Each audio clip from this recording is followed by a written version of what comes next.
Cidade para Todos, por Raquel Ronick. Professora Raquel Ronick, esta semana estamos com muitas novidades na área de moradia no Brasil e também no mundo. Conta pra gente quais são elas. Bom dia. Bom dia, Sandra. Bom dia, ouvintes da Rádio USP. Pois é, semana quente no campo da moradia. Quente positivamente, eu diria. Para começo de conversa, ontem foi derrubado o veto do presidente Bolsonaro ao projeto de lei que havia sido aprovado pelo Congresso Nacional, que suspendia remoções durante a pandemia, aliás, com a data de 31 de dezembro como data final. Esse projeto visava proteger a possibilidade de isolamento social no momento em que essa é uma condição absolutamente essencial para evitar o contágio, hospitalizações e mortes. Essa iniciativa é uma iniciativa que seguiu vários outros países e que está em debate há vários meses no âmbito do Congresso e em vários estados e municípios também. Esse veto foi derrubado e, a partir de agora, essas remoções estão suspensas até 31 de dezembro. Aliás, elas já estavam suspensas até 31 de dezembro por uma PDF do Supremo, do ministro Barroso, que também afirmava exatamente a mesma coisa. Essa é uma outra novidade muito importante que aconteceu, essa na semana passada, que com base nessa PDF, o ministro Alexandre de Moraes suspendeu uma decisão do Tribunal de Justiça de São Paulo que determinou a reintegração de posse de 800 famílias que ocupavam uma grande área abandonada há muitos anos, inclusive já notificada a respeito desse abandono na zona leste de São Paulo. O que nós estamos vendo com essas situações, Sandra, é que a moradia e o tema da emergência habitacional começa finalmente a entrar na pauta do judiciário e do legislativo no nosso país, e não era sem tempo, Sandra. Professora Raquel Ronick, esses movimentos de moradia também aconteceram no cenário internacional? Sim, nós tivemos uma decisão inédita, na verdade foi um referendo que aconteceu na cidade de Berlim, Alemanha, que, a partir da aprovação desse referendo, que aconteceu esse final de semana, a cidade pode ou tem o direito de expropriar os apartamentos de grandes proprietários corporativos de apartamentos de aluguel que têm mais de 3.000 unidades em seu poder, e essa expropriação pode se dar através do valor venal. Só para explicar aqui para os nossos ouvintes, em Berlim está uma crise enorme, aliás, não só em Berlim, mas em muitas outras cidades do mundo, do aluguel, com a entrada de proprietários corporativos que exercem verdadeiros monopólios do mercado de aluguel nas cidades. Particularmente Berlim, parte do estoque público tinha sido vendido para esses grandes proprietários. E a cidade estava vivendo uma situação absurda de despejos e falta de opção de moradia de aluguel para quem tinha menor renda. Bom, isso motivou a aprovação desse referendo, mas isso não significa que imediatamente elas serão expropriadas. Isso ainda vai depender, né? Isso é apenas um primeiro passo para que essa possibilidade possa acontecer. Mas, ao mesmo tempo, na mesma linha, entra em vigor em Barcelona, isso entrou em vigor no início de agosto, uma determinação de proibição de aluguel de pedaços dos imóveis para o Airbnb. Imóveis inteiros, eles podem ser alugados, mas só em determinados locais, devidamente licenciados. Há uma luta que está acontecendo entre a cidade de Barcelona e a plataforma Airbnb, também decorrente da enorme crise dos aluguéis, que a entrada de plataformas digitais e de grandes proprietários corporativos tem provocado nessa cidade. Enfim, finalmente, o tema da moradia financiarizada, que teve um enorme efeito na piora das condições de habitação em várias cidades do mundo, começa a ser enfrentado pelas municipalidades. Eu sou Sandra Capomatto, você ouviu a professora Raquel Ronick, da Faculdade de Arquitetura e Urbanismo da Universidade de São Paulo. Cidade para Todos, por Raquel Ronick.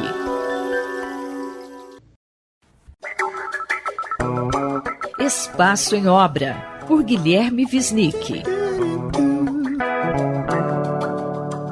Olá, professor Guilherme Wisnik. Qual vai ser o tema da sua coluna de hoje? Bem, Márcia, o meu programa hoje é sobre a cidade de Dubai, onde eu estou enquanto gravo esse depoimento, nos Emirados Árabes Unidos, e também sobre a Expo 2020, que acontece aqui, abre agora no dia 1º de outubro, de cujo pavilhão do Brasil eu participei da criação do projeto de arquitetura, junto com uma grande equipe, liderada pelo MMBB Arquitetos, com José Paulo Gouveia, com Martim Benavides, com Alexandre Benoit e toda uma equipe de técnicos incríveis que foram fundamentais para a realização desse pavilhão que está prestes a abrir. Então, o meu primeiro comentário é sobre a própria cidade de Dubai, um lugar muito curioso, para dizer o mínimo, quase inacreditável que exista essa cidade de arranha-céus altíssimos, que almeja os recordes do Guinness em vários aspectos, né? Pista de patinação no gelo no meio do deserto onde faz 50 graus e por aí adiante, né? Ilhas construídas no meio do mar e uma cidade baseada no automóvel e no ar-condicionado e onde no posto de gasolina o litro de água custa mais caro do que o litro de gasolina, o que demonstra um certo absurdo que é esse lugar.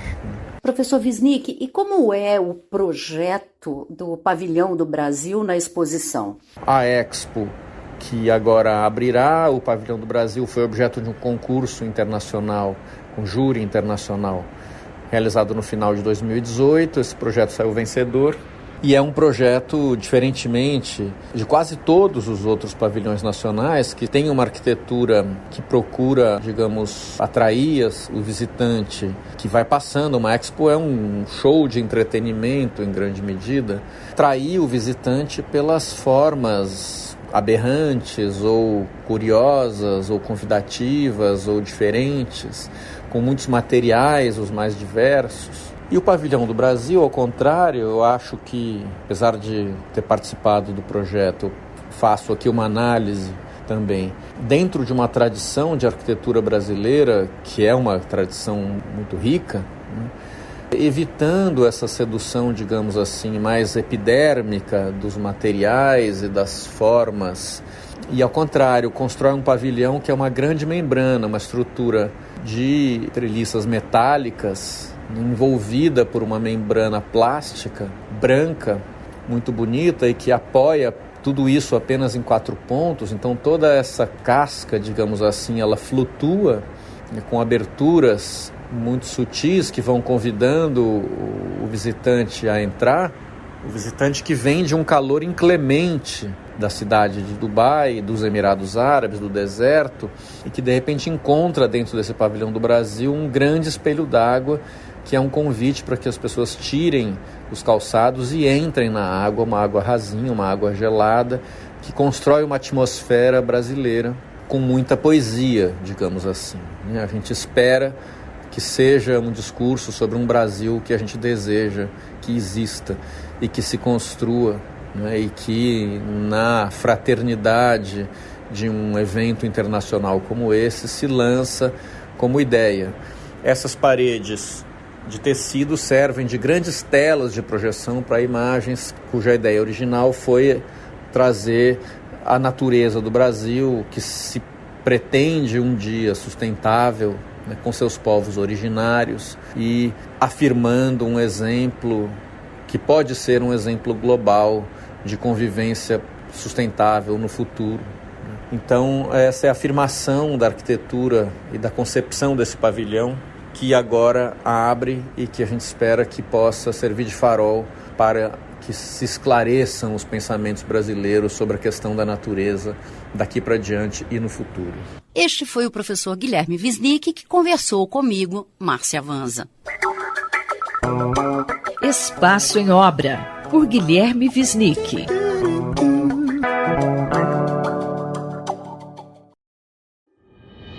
Cotidiano na Metrópole, com o professor Nabil Bonduki.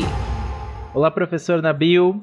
Essa semana acontece o Fórum ASP21, que esse ano discute o planejamento urbano da cidade de São Paulo e é o tema da coluna de hoje. Hoje eu vou falar do Fórum São Paulo 21, que é um evento sendo promovido por várias entidades da USP, a Faculdade de Arquitetura e Urbanismo, o Instituto de Estudos Avançados, através da Escola da Metrópole, o CEM, Centro de Estudos da Metrópole, ligados ao SEBRAP, o Instituto de Arquitetos do Brasil e a Comissão de Direitos Urbanísticos da OAB. É uma importante atividade que está reunindo muitos trabalhos, são quase 170 trabalhos acadêmicos que foram feitos sobre São Paulo, sobre a política urbana de São Paulo, sobre o plano diretor, sobre seus desdobramentos, suas consequências. É impressionante a quantidade de estudos importantes que estão permitindo que a gente tenha uma radiografia do que tem acontecido em São Paulo nas mais diferentes áreas, na área imobiliária, na área da habitação, na área ambiental, na questão das emergências climáticas, na questão do patrimônio cultural, na questão da mobilidade, ou seja, os vários temas estão sendo apresentados por trabalhos, muitos mestrados, muitos doutorados, muitos grupos de pesquisa estão apresentando reflexões importantes para contribuir para o planejamento urbano da cidade de São Paulo. Eu queria destacar, dentre todos esses trabalhos, a grande quantidade de trabalhos que apareceram para discutir a questão ambiental na cidade de São Paulo. Hoje nós temos aí um dos grandes desafios da cidade é enfrentar a emergência climática.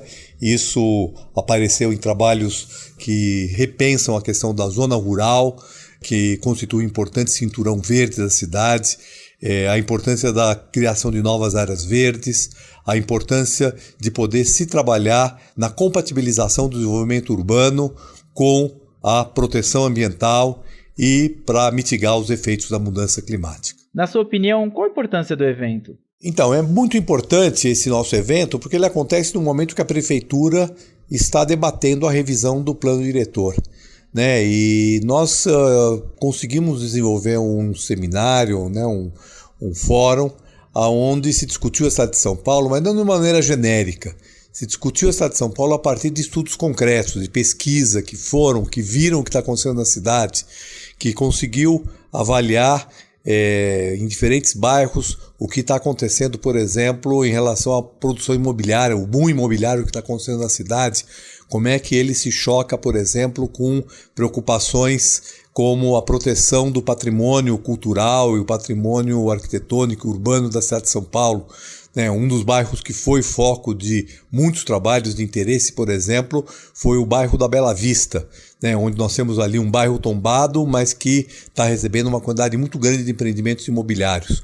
Outra discussão também muito forte, muito importante, é que se fez sobre os eixos de estruturação do desenvolvimento urbano, que é os eixos ao longo do sistema de transporte coletivo, se avaliando em que medida eles estão sendo positivos para a cidade e que tipo de impactos negativos ele está trazendo. Em suma, nós temos aí uma somatória de trabalhos, 170 trabalhos, que agora, na sexta-feira, nós teremos uma síntese. Na sexta-feira, amanhã, vamos estar, então, os relatores das 29 sessões vão estar, então, apresentando uma síntese dessas sessões, conclusões, propostas, e eu queria convidar aqui todos os ouvintes da Rádio USP para poder acompanhar através da YouTube da FAO USP, ou do Facebook do IAB, estão sendo transmitidos para todos aqueles que quiserem acompanhar. Então será agora na sexta-feira, começando às 10 horas da manhã, com a questão da emergência climática e a questão ambiental, indo até às 6 da tarde com a discussão sobre governança, passando aí pela questão da mobilidade, a questão de gênero e raça na cidade, a questão da produção imobiliária, a questão da habitação, a questão do desenvolvimento econômico. Em suma, nós vamos ter aí uma radiografia da cidade de São Paulo e na sexta-feira, amanhã, teremos a conclusão do nosso fórum. Eu, Denis Pacheco, conversei com o professor Nabil Bonduki para a Rádio USP. Cotidiano na Metrópole, com o professor Nabil Bonduki. Sustentáculos, por José Eli da Veiga. Professor José Eli da Veiga, bom dia. Qual é o seu destaque para hoje aqui em Sustentáculos? Bom dia, Quinto, bom dia a todos. O mais importante hoje é chamar a atenção dos ouvintes para um evento do Instituto de Estudos Avançados, aqui da USP, o IEA-USP, sobre a questão climática. Muito importante, vai ser na terça-feira, dia 5, de tarde, começando tipo 3 horas. Está lá no site do IEA, o evento anunciado, todas as informações. Mas eu queria destacar o seguinte: normalmente, quando a gente se aproxima de uma COP, como está acontecendo agora, né, que a 26ª COP vai ser em Glasgow, no início de novembro, quando tem essa aproximação, normalmente sai muito estudo de climatologistas, principalmente os climatologistas esforçando para explicar, trocar em miúdos os relatórios do IPCC, né? Porque, então, recentemente saiu um relatório do IPCC muito difícil de entender. E aí o papel dos climatologistas trocarem isso em miúdos para que a gente possa entender é importantíssimo. Mas, além disso, também é muito comum que os economistas façam propostas.